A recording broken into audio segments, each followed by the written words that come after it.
আজকে ঘুম থেকে উঠে কোনো কিছু কাজ করিনি, আমি সকাল সকাল বারণ হাতে নিয়ে উঠোনটাই ঝাড় দিতে লেগে পড়েছি। শীতকাল তো দেখো ঘুম থেকে, আর আজকে বন্ধুরা এতটাই ঠান্ডা পড়েছিল না, আমি 3 জোড়া 4 জোড়া মোজা কিন্তু আমি ভিজিয়েছি। তার কারণ কী বলো তো, ঘুম থেকে উঠে উঠোন ঝাড় দিয়েছি। দেখো উঠোন ঝাড় দিলে তো পা না ধুলে ঘরে ঢোকা যায় না, তো উঠোনটা আমি ঝাড় দিয়েছি মোজা পরে, আবারও পাগুলা মোজাটা ভিজেছি, আবারও বাসন ধুয়েছি, তখনও কিন্তু মোজা ভিজছে।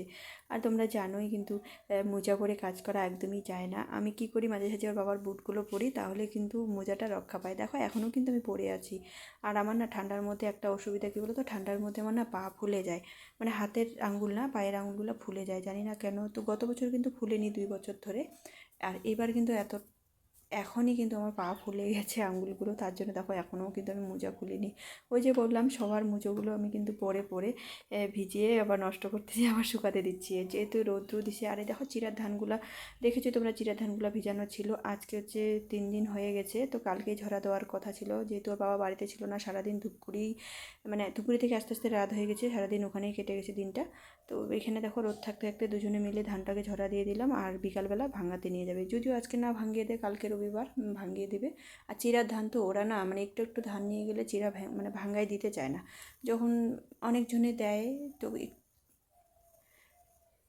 মানে ওদের সুবিধা মতো আর কি, একটা মানে খলা হিসাবে, তো সেই হিসাবে ওরা ধানটা ভাঙায়। তো যাই হোক, যদি অনেক ধান থাকে তাহলে আজকেই ভাঙায় নিয়ে আসবে বিকালবেলা, আর যদি না হয় তাহলে কালকে নিয়ে আসবে। তো বাড়ির ধানের চিরা দারুণ লাগে, তো ভাঙায় নিয়ে আসলে অবশ্যই তোমাদের সঙ্গে শেয়ার করব। এদিকে দেখো রণদীপ কিন্তু খেলতেছে, আর বাঁশের প্যান্ডেলগুলো আজকেও কিন্তু, মানে এই যে দেখো প্যান্ডেলের বাঁশগুলো আজকেও নিয়ে যায়নি, আর কড়াইটাও আছে। যেহেতু আমাদের বাড়ির চারপাশটা খোলা, ভয় লাগে রাত্রেবেলা, জানো, মানুষের জিনিস যদি যতই হোক, কিছু না বলেও তবু কিন্তু আমাদের বাড়ি থেকে কিছু একটা হয়ে গেলে জিনিসগুলো তো কেমন একটা লাগে না বলো। তো এদিকে কড়াইটা আছেই, তো জানি না, খবর দেওয়া হয়েছে আজকে নেবে কিনা, আজকে না নিলেও কালকে নেবে। আর দেখো চিরার ধানগুলো সমস্ত ঝরা দেওয়া হয়েছে, আর এই হাঁড়ি কড়াইগুলো আমি পরিষ্কার করে নেব। আর সকালে খাওয়ার পরে কিন্তু বাসনগুলোও ধোয়া হয়নি, আমি সেগুলোও পরিষ্কার করে নেব। আর এই চিরা মোটামুটি 20 কেজির উপরে হবে, মানে এক মানের কাছাকাছি হয়ে যাবে ধান, অনেকগুলো ধান চিরা দেওয়া হয়েছে, আর ভিজিয়ে তো আরও অনেকগুলো হয়ে গেছে। তো চিরার ধান কিন্তু মানে তাক মতো না হলে কিন্তু চিরাটা ভালো হয় না, তো আশা করি ভালোই হয়েছে। তো এদিকে দেখো ছেলে আমার জন্য গোলাপ নিয়ে আসছে, ও নাকি গোলাপ জল মানে বানাবে, তার জন্য গোলাপ নিয়ে আসছে কার বাড়ি থেকে। তো আমি ওকে বলতেছি, দেখো এত সুন্দর গোলাপটা নিয়ে আসিস, কারণ হাতে ভালো লাগতেছে না, গাছের ফুল গাছেই সুন্দর লাগে আমার কাছে বেশি।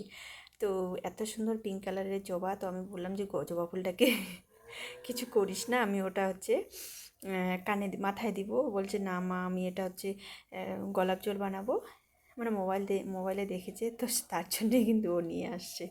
তো যাই হোক, খুব সুন্দর ফুলটা। তো এদিকে ছেলেকে স্নান করতে বলতে, ছেলের স্নান হয়নি, আর আমি কিন্তু রাজদীপ বাবা কিন্তু চিরা ধানগুলো নিয়ে যাবে। এই দেখো দুজনে মিলে, এটা কিন্তু বিকালবেলা দুজনে মিলে চিরার ধানগুলো ওইখানে গেটের সামনে যখন ছায়া পড়ে গেছিলো, তো এই পাশে আবার সরিয়ে দিয়েছিলাম ধানগুলো একটু, আর পুরো ঝরঝরা হয়ে গেছে। তো ও এখন নিয়ে যাবে বাইকে করে, যদি আজকে ভাঙায় নাও দেয় তো কালকে হচ্ছে ভাঙিয়ে দিবে। হ্যাঁ দেখো এখন নিয়ে যাবে, অনেকগুলোই কিন্তু ধান হয়েছে বাইকের মধ্যে, তো তার জন্য 3টা বস্তার মধ্যে, বস্তাটা পিছনে দিব, আর ওই ব্যাগ দুটো সামনে ঝুলিয়ে নিয়ে যাবে। তো তার জন্য অল্প অল্প করে মানে 3টার মধ্যে দেওয়া হয়েছে।